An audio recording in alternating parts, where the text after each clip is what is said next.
ரஹ்மத்துல்லாஹி அலைஹி அவர்களுடைய காலத்திலே பலஸ்தீனை தாக்குவதற்காக ஐரோப்பா திட்டம் தீட்டுகிறது. 3000 படை வீரர்களை கடல் வழியாக அனுப்புகிறது.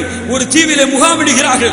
3000 படை வீரர்களாக வருவதை அறிந்த கிறிஸ்துவ படை வீரர்களாக வருவதை அறிந்த சலாவுதீன் அய்யூபி அவர்கள் 3000 முஸ்லிம் படை வீரர்களை அனுப்புகிறார்கள். அந்த தீவை முகாமிடுங்கள் என்று. தீவு சூழப்படுகிறது. சுத்தி முஸ்லிம் ராணுவர்கள் நிறுத்தப்படுகிறார்கள். இரவிலே உணவு தடைபடுகிறது. கிறிஸ்தவர்களுக்கு இரவிலே ஆடை தடைபடுகிறது. கடுமையான குளிர், கடினமான பசி.